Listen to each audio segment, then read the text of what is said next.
السلام علیکم دوستو، کہانی پرانے محلے کا دوسرا حصہ پیش خدمت ہے۔ شام کے 5 بج چکے تھے۔ یہاں گلی کے کچھ گھروں سے بھی بلند آوازوں میں انڈین گانوں کی آوازیں باہر آ رہی تھیں۔ اسے گھروں سے آتی گانوں کی آوازوں سے اندازہ ہو رہا تھا کہ یہاں انڈین فلمیں زیادہ شوق سے دیکھی جاتی ہیں۔ صابر نے نظر اٹھا کے گھروں سے اوپر کی جانب دیکھا تو بجلی کے محکمے کی نااہلی پر بھی اسے افسوس ہونے لگا، کیونکہ گھر میں بجلی کے پولوں پہ نفس تار اس قدر لٹکے ہوئے تھے کہ گھروں کی چھتوں اور تاروں کے درمیانی فاصلہ محض چند فٹ کا ہی رہ گیا تھا۔ اس کے ساتھ ہی ٹی وی کیبل اور بجلی کے تار بھی کہیں کہیں سے آپس میں ملے ہوئے نظر آ رہے تھے۔ اسے یہ سوچ کر ایک دم سے جھجھری آ گئی کہ خدا نخواستہ کسی وقت بھی کوئی حادثہ ہو سکتا ہے۔ اس نے یہ بھی خوف اوپر گزرتے بجلی کے تاروں میں کنڈے لگ رہے تھے، یعنی کافی گھروں میں چوری کی بجلی استعمال ہو رہی تھی۔ صابر افسوس کرتے ہوئے مزید کچھ قدم آگے بڑھ گیا۔ گلی کے وسط میں ایک گھر کی دہلیز پہ بیٹھی کچھ خواتین ایک دوسرے سے باتیں کر رہی تھیں۔ جیسے ہی ان کی نگاہ صابر پہ پڑی تو وہ اپنی باتیں بھول گئیں اور سب کی سب ایک ٹک باندھے اجنبی صابر کو گھورنے لگیں، جس کی وجہ سے صابر آگے بڑھنے سے جھنپنے لگا۔ ان خواتین کے قریب سے گزرنے سے قبل ہی ایک بار پھر صابر یہ سوچ کر وہیں رک گیا کہ جب یہ عورتیں دوبارہ باتوں میں مصروف ہوں گی تو وہ تیزی سے ان کے سامنے سے گزر جائے گا، مگر ان عورتوں کی نظریں صابر سے ہٹنے کا نام ہی نہیں لے رہی تھیں۔ اسی اثنا میں اس گھر سے جس گھر کی دہلیز پہ یہ عورتیں بیٹھی تھیں، ایک 5-6 سال کا ننگا بچہ باہر نکلا اور ان عورتوں کے بالکل سامنے ہی کھڑا ہو کے گلی میں پیشاب کرنے لگا، جس پہ ایک عورت نے فوراً ہی بے ساختہ اس کی ننگی پشت پہ ایک زوردار تھپڑ رسید کر کے اسے آگے دھکیلا اور غصے سے بولی، منوس ہمارے ہی سروں پہ کھڑا ہو کر متیا رہ گیا تھا، آگے بڑھ کمینے۔ ننگی پشت پر زوردار تھپڑ پڑنے کی وجہ سے وہ بچہ لڑکھڑاتا ہوا آگے بیچ گلی میں پہنچ گیا اور کمر سلاتے ہوئے روتے ہوئے وہاں کھڑے ہو کے باقی پیشاب کرنے کے بعد منہ بھسورتا اور منہ ہی منہ میں کچھ بڑبڑاتا ہوا واپس گھر میں چلا گیا۔ اے کیوں معصوم بچے کو مار رہی ہے؟ ایک عورت بولا، یہ کوئی موتنے کی جگہ ہے، ماروں نہ تو کیا کروں؟ تھپڑ مارنے والی عورت نے جواب دیا، جو شاید اس کی ماں بھی تھی۔ صابر دور کھڑا یہ منظر دیکھ رہا تھا۔ صابر اس قدر شور شرابے والے مقام سے نکل کے تیزی سے آگے بڑھ گیا۔ اب وہ تقریباً گلی کے آخر تک پہنچ گیا تھا۔ ایک گھر کی باہر دہلیز پہ دھوتی اور بنیان پہنے ایک بزرگ بیچ گلی میں ہونے والے ہنگامے سے بے نیاز بیٹھے مزے سے حقہ گڑگڑا رہے تھے۔ ان کے ساتھ ہی ایک ضعیف عورت بھی بیٹھی تھی، جو شاید دونوں میاں بیوی تھے۔ صابر کو تعجب ہوا کہ ان دونوں کی توجہ یا دھیان گلی میں ہونے والے ہنگامے کی طرف قطعاً نہ تھی۔ پھر اسے خیال آیا کہ شاید جس طرح کا یہ محلہ ہے وہاں اس طرح کی لڑائی جھگڑے روز کا معمول ہوں گے، اس لیے ان دونوں بزرگوں نے اس کی طرف توجہ نہیں دی۔ پھر یکدم صابر نے سوچا کیوں نہ اپنے گھر کا ان سے معلوم کیا جائے۔ وہ ان کے قریب پہنچ گیا اور ادب سے سلام کرنے کے بعد پوچھا، بابا جی، دلاور صاحب کا گھر کون سا ہے؟ کون دلاور؟ یہاں تو کوئی دلاور نہ رہوے ہے۔ بزرگ نے حقے کا سرا منہ سے نکال کر دھواں فضا میں چھوڑتے ہوئے اینک کے اوپر سے جھانکتے ہوئے جواب دیا، دلاور صاحب اب یہاں نہیں رہتے، 20-25 سال پہلے رہتے تھے۔ جس گھر میں وہ رہتے تھے مجھے وہاں جانا ہے۔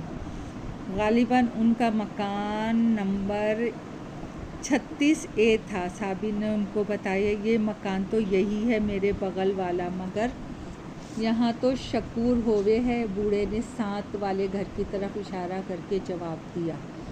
تو صابر نے نظر اٹھا کے ساتھ والے کچے گھر کو دیکھا، جو اس وقت سب سے زیادہ خستہ حال میں نیچے کی جانب دھنستا ہوا تھا۔ اچھا، تو میری پیدائش اس ٹوٹے پھوٹے گھر میں ہوئی تھی، یہ تو بہت ہی خستہ حال ہے۔ میں نہ جانے میری امی ابو نے اس وقت کیسے اس گھر میں وقت گزارا ہوگا۔ صابر نے دھسے ہوئے گھر کو دیکھ کے افسوس سے سوچا، 20 سال پہلے اس گھر کی حالت اتنی بری نہیں ہوگی جتنی اس وقت نظر آ رہی ہے۔ صابر نے ایک بار پھر خود دل ہی دل میں اندازہ لگایا۔ دلاور کیا لگے ہے تیرا کوئی؟ کیوں پوچھے تو اس کا؟ اب بوڑھی عورت نے بھی منہ کھولے اینک کے اوپر سے جھانکتے ہوئے صابر سے سوال کیا۔ اماں جی، دلاور صاحب میرے والد ہیں، میں ان کا بیٹا صابر ہوں۔ صابر نے اپنا تعارف کروایا۔ تو دلاور کا بیٹا ہے؟ بوڑھے نے خوش ہو کے پوچھا۔ نہیں بابا جی، ان کا نام دلارے نہیں دلاور علی ہے۔ صابر نے نام کی تصحیح کی۔ ہاں میں جانوں ہوں اچھی طرح، اس کا نام دلاور ہی ہے، مگر میں تو ہمیشہ تیرے باپ کو دلارے پکارا کرتا تھا۔ بوڑھے نے تعجب سے پوچھا۔ جی بابا جی، میں انہی کا بیٹا ہوں اور میں پیدا بھی اسی گھر میں ہوا تھا۔ صابر نے ساتھ والے گھر کی طرف اشارہ کر کے کہا۔ ارے اے محلے والو، جلدی ادھر آؤ، یہ دیکھو کون آیا ہے ہمارے محلے میں۔ بوڑھی عورت نے تیزی فوراً اگلی میں لڑائی جھگڑے کے وقت جمع ہونے والے لوگوں کو مخاطب کر کے کہا۔ کون ہے یہ ولایتی بابو؟ ایک آدمی نے صابر کے قریب پہنچ کے اسے گھورتے ہوئے بوڑھی عورت سے پوچھا۔ ارے یہ جو اس گھر میں دلاور رہوے تھا نا، جو برسوں پہلے ہی گھر چھوڑ گیا، یہ اسی کا تو لونڈا ہے۔ بوڑھے نے محلے والوں کو بتایا۔ کون دلارا؟ کس دلارے کی بات کر رہے ہو تم چاچا نبی بخش؟ ایک ادھیڑ عمر شخص نے بوڑھے سے پوچھا۔ ارے بھول گیا تو؟ وہی دلارا جو ایک میم صاحب کے بنگلے پہ کھانا پکاوے تھا، اسی میرے بغل والے ہی گھر میں تو رہوے تھا۔ وہ کیا بھول گیا تو سلطان علی؟ بوڑھی عورت نے صابر کے گھر کی طرف اشارہ کر کے بتایا۔ ابے ہاں، یاد آیا، خان سامہ دلاور بھائی تو اپنے 1-2 سال کے بچے اور بیوی کو لے کر 20 سال پہلے ہی ادھر کو چلا گیا تھا۔ ابے کہیں تو اس کا وہی 2 سال کا لڑکا تو نہیں ہے؟ اس ادھیڑ عمر شخص نے صابر کو بغور دیکھتے ہوئے کہا۔ جی میں وہی ہوں، دلاور صاحب کا اکلوتا بیٹا۔ صابر نے مسکرا کے جواب دیا۔ ارے واہ، ماشاء اللہ ماشاء اللہ، تو ایک دم گھبرو جوان ہو گیا ہے، چڈی پہن کے پھرا کرتا تھا تو پورے محلے میں۔ ادھیڑ عمر شخص نے زبردستی صابر کے گلے لگ کر کہا۔ تو یہ بتا، تیری ماں اور دلارا کیسا ہے؟ کہاں ہے وہ؟ ساتھ کیوں نہیں آئے وہ تیرے؟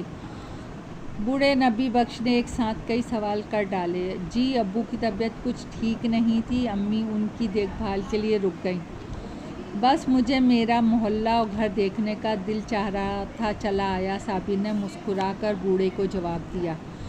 ماشاء اللہ، تو حلیے سے پڑھا لکھا معلوم ہوئے ہے، کتنا پڑھ گیا تو اور کیا کرتا ہے تو؟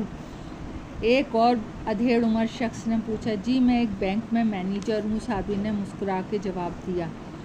واہ دلارے بھائی واہ، مان گئے تم کو، جس مقصد سے تم نے یہ محلہ چھوڑا تھا تم کامیاب ہو گئے، اور ماشاء اللہ اپنے اکلوتے بیٹے کو پڑھا لکھا کے خوب قابل ایک دم بابو بنا دیا۔ پہلے ادھیڑ عمر شخص نے صابر کے دونوں کندھے پکڑ کے اس کی والد کی تعریف کی۔ کیا میں یہ گھر اندر سے دیکھ سکتا ہوں؟ دلاور نے اپنے پرانے گھر کی جانب اشارہ کرتے ہوئے بزرگ سے پوچھا۔ کیوں نہیں، بوڑھے نے ادھر ادھر دیکھ کر تھوڑی دور کھیلتے ایک 12-13 سالہ لڑکے کو آواز دے کے بلایا اور کہا۔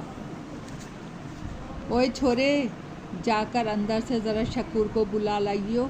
لڑکا بزرگ کی بات سن کر تیزی سے ساتھ والے گھر کا پردہ اٹھا کے اندر گھس گیا اور کچھ ثانیوں بعد پھر باہر نکلا۔ شکور تو غسل خانے میں نہا رہا ہے، میں نے اس کی جورو کو بول دیا ہے کہ کوئی تم لوگوں سے ملنے آیا ہے۔ لڑکے نے انتہائی بدتمیزی سے جواب دیا اور آگے بڑھ گیا۔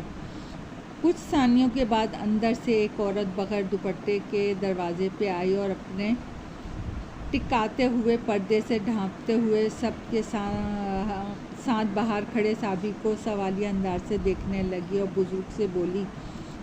چاچا کیوں بلا رہا ہے تو شکور کو؟ اری ایک زمانہ میں اسی گھر میں رہتا تھا، آج بعد اپنے گھر دیکھنے کے واسطے یہاں آیا ہے، جلدی سے بھیج شکورے کو باہر۔ چاچا نبی بخش نے صابر کی جانب اشارہ کرتے ہوئے عورت سے کہا تو عورت صابر کو گھورتی ہوئی دوبارہ اندر چلی گئی۔ تقریباً مزید 10 منٹ بعد اندر سے شکور ننگے بدن کے ساتھ اپنچر کے گرد تولیہ لپیٹے ہاتھ کی انگلیوں سے بالوں سے ٹپکتے پانی کو جھاڑتے اس طرف ان کے سامنے آ کھڑا ہوا۔ پانی کی چھینٹیں سب کے منہ پہ برسانے لگا۔ صابر ایک دم سے 2 قدم پیچھے ہو گیا۔ جب سالوں پہلے یہ گھر بیچ کر چلے گئے ہیں تو اب کیا لینے آیا ہے یہ یہاں؟ شکور نے بدستور بالوں میں انگلیاں چلاتے ہوئے صابر کی طرف دیکھ کر کہا۔ دوستو، کہانی ابھی جاری ہے۔ پسند آئے تو لائک اور سبسکرائب کیجیے گا۔ آپ کی دعاؤں کی طلبگار۔